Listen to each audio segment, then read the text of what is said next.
ऐसी मजेदार वीडियो देखने के लिए हमारे चैनल को सब्सक्राइब करें। ठंड में सौतेली बहनें।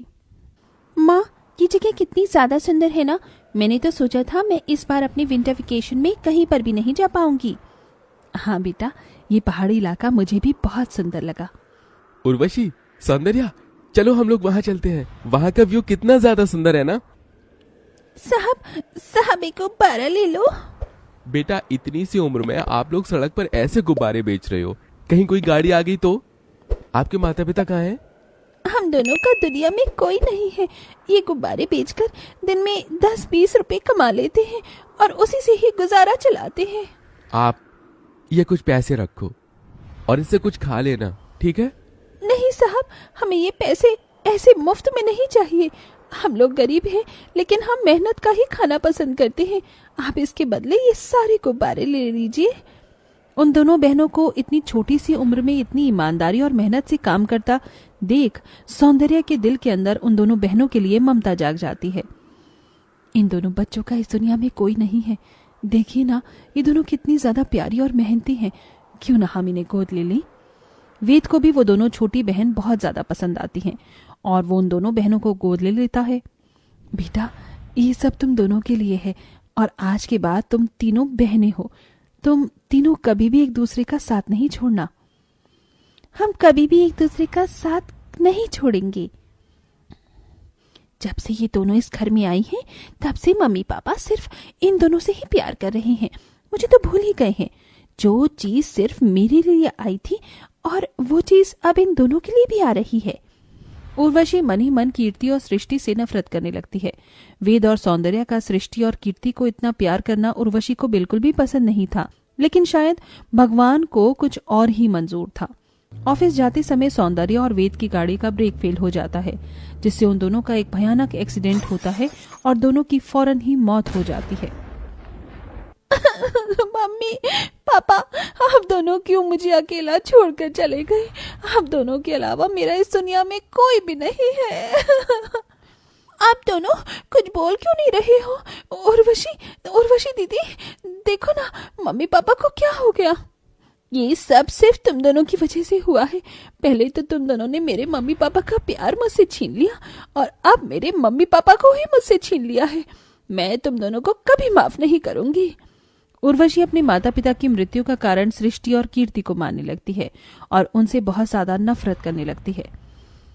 कीर्ति, खाना खा ली। तूने कल से कुछ भी नहीं खाया है। नहीं दीदी, मेरा कुछ खाने का मन नहीं कर रहा है। मेरी बहन थोड़ा सा खा ले, वरना मैं भी नहीं खाऊंगी।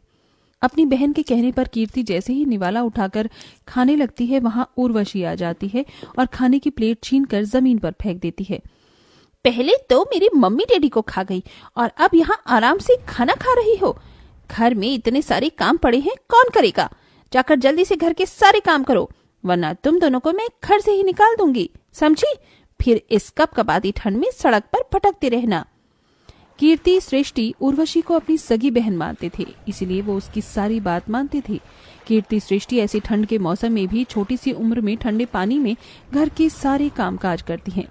ठंडे पानी में काम करने की वजह से उन दोनों के हाथों में छाले पड़ जाते हैं, लेकिन उर्वशी ये सब नजरअंदाज करती है। मैंने इनसे अपना होमवर्क करने को कहा था, लेकिन ये दोनों तो सो रही हैं, वो भी हीटर चलाकर। उर्वशी एक बड़े से बर्तन में ठंडा पानी डालकर उसके अंदर बहुत सारे बर्फ के टुकड़े डाल देती है और उसे लाकर सो रही सृष्टि और कीर्ति के ऊपर डाल देती है। ठंडे पानी की वजह से दोनों बहनें घबराकर और ठंड से कांपती हुई उठती हैं। ओ दीदी, आपने इतनी ठंड में हम पर ये बर्फीला पानी क्यों डाल दिया है? मेरा बस चलता तो मैं तुम दोनों पर बिल्कुल खौलता हुआ पानी डालती, लेकिन वो क्या है ना, गर्मी का मौसम नहीं है, ठंड का मौसम है, इसलिए मैंने तुम पर ये ठंडा ठंडा पानी डाला। अब तो तुम दोनों की आँख खुल गई होगी ना, तो चलो जाकर मेरा होमवर्क करो और मेरे लिए गर्मा गर्म कॉफी बना कर लाओ। अच्छा दीदी, मेरी तबीयत खराब है, मैं आपका होमवर्क बाद में कर दूंगी, मुझे थोड़ी देर आराम करने दीजिए। तुझे आराम करना है? अगर तू आराम करेगी तो घर के सारे काम कौन करेगा? मेरे माँ बाप को खाकर तुम दोनों बहनों को चैन नहीं मिला क्या, जो अब तुम्हें आराम भी करना है? जितना बोला जाए उतना ही करो, समझी?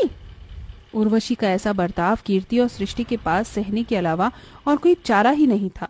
दोनों ही हमेशा अपनी सौतेली बड़ी बहन के सारे अत्याचार सहती और कभी कोई शिकायत नहीं करती। उर्वशी दिन रात उन दोनों से ठंड के मौसम में ठंडे पानी से काम करवाती और कभी उन्हें गर्म चिंटे से जलाती तो कभी कभी उन्हें पहनने के लिए गर्म कपड़े तक नहीं देती। लेकिन दोनों ही सौंदर्य की बातों को याद करते हुए सब कुछ सहती हैं। समय बीतता है और आज ये तीनों बहनें बड़ी हो जाती हैं। कितनी बार कहा है तुमसे कि मेरी परमिशन के बिना तुम लोग गर्म कपड़े नहीं पहनोगी, लेकिन तुम दोनों इतनी मोटी मोटी जैकेट पहनकर आराम कर रही हो। मैंने कहा उतारो ये जैकेट। तुम्हारी वजह से बचपन से लेकर आज तक मैं कैसे अपने माता पिता के प्यार के लिए तड़पी हूँ, उतना ही तुम दोनों भी ठंड में तड़पोगी।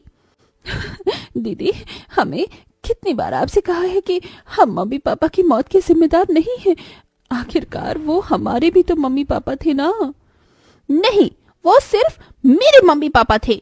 मैं उनकी सगी बेटी हूँ, ना कि तुम। उर्वशी अपनी दोनों सौतेली बहनों पर चिल्ला ही रही होती है कि तभी वहां उर्वशी के मामा मामी ओम प्रकाश और जूही आते हैं। उर्वशी बेटा, कैसी हो तुम? मामा मामी, आप दोनों यहाँ? आप दोनों ने मुझे बताया क्यों नहीं कि आप आ रहे हैं?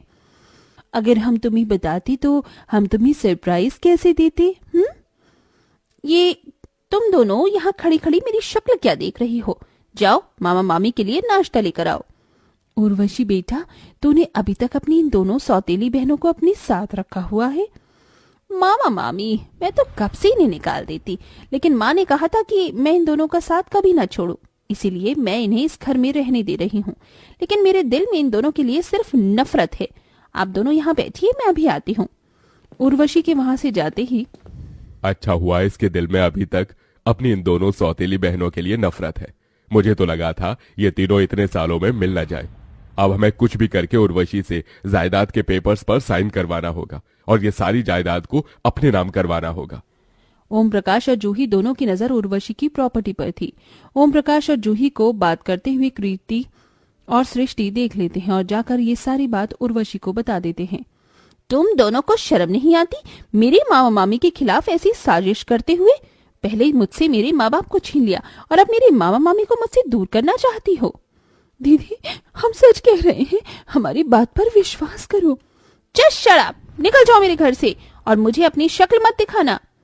सृष्टि और कीर्ति अब पूरी तरह से टूट जाते हैं और घर छोड़कर चली जाती हैं, जिसका फायदा ओम प्रकाश और जूही उठाते हैं और जायदाद के पेपर बनवाकर उर्वशी के पास ले जाते हैं। ये किस किस चीज के पेपर हैं? उर्वशी बेटा, ये पेपर तेरे माता पिता ने बनवाकर मेरे पास संभाल कर रखे थे। इन पेपर पर साइन करने के बाद तू अपने बिजनेस को पूरी तरीके से टेक ओवर कर सकती है। लेकिन मम्मी पापा ने तो मुझे कभी इसके बारे में कुछ नहीं बताया। तू उस समय बहुत छोटी थी। चल, अब जल्दी से साइन कर दे। ये पेपर हमें अब कोर्ट में भी जमा करवाने हैं। उर्वशी को जूही और ओम प्रकाश पर शक होता है। उर्वशी उन पेपर पर साइन करने से पहले उन पेपर को पढ़ लेती है, जिसे पढ़कर वो जान जाती है कि वो पेपर बिजनेस के नहीं बल्कि उसकी प्रॉपर्टी के हैं और उसके मामा मामी उसकी प्रॉपर्टी अपने नाम करवा रहे हैं। सृष्टि कीर्ति बिल्कुल ठीक कह रहे थे। आप दोनों की नजर में मेरी प्रॉपर्टी पर है। काश मैं उनकी बात मान लेती। हाँ बेटा, काश तुम उनकी बात मान लेती। चल, अब जल्दी से इन पेपर पर साइन कर दे, वरना ये गन की सारी गोली तेरे भेजे में उतार दूंगा। मैं पेपर्स पर साइन नहीं करूंगी। ये प्रॉपर्टी मेरे मम्मी पापा की है, ना कि तुम्हारी। उर्वशी के साइन न करने पर उसके मामा मामी उसके साथ जबरदस्ती करने लगते हैं कि तभी सृष्टि और कीर्ति वहां पुलिस के साथ अचानक आ जाती हैं। पुलिस ओम प्रकाश और जूही को गिरफ्तार कर लेते हैं। दीदी, आप ठीक तो हो ना? आपको कहीं चोट तो नहीं लगी? कीर्ति, सृष्टि, मैं ठीक हूँ, लेकिन तुम दोनों तो घर छोड़कर चली गई थी ना? हाँ दीदी, लेकिन हम आपको ऐसी हालत में अकेला नहीं छोड़ सकते थे, इसीलिए हम पुलिस के पास गए और हमने उन्हें सब बता दिया और हम लोग सही समय पर यहाँ पुलिस के साथ पहुंच गए। अब आप इस घर में आराम से रह सकती हो। अब हम आपको कभी अपनी शक्ल नहीं दिखाएंगे। सृष्टि, कीर्ति, रुक जाओ। अगर तुम दोनों चली गई तो हमेशा के लिए घर में मैं अकेले रहकर क्या करूंगी? मुझे माफ कर दो। बचपन से लेकर बड़े होने तक तुम दोनों के साथ बहुत बुरा किया है मैंने। मम्मी पापा की आत्मा को ये सब देखकर बहुत दुख हो रहा होगा, लेकिन अब मुझे मेरी गलती का एहसास हो गया है। अपनी इस बड़ी बहन को माफ कर दो। आप हमसे माफी मत मांगी। आपने हमें स्वीकार कर लिया, यही हमारे लिए काफी है। हमें हमारी बड़ी बहन मिल गई और हमें कुछ नहीं चाहिए। उर्वशी अपनी दोनों बहनों को गले से लगा लेती है, जिसके बाद अब तीनों बहनें प्यार मोहब्बत से एक साथ खुशी खुशी रहती हैं।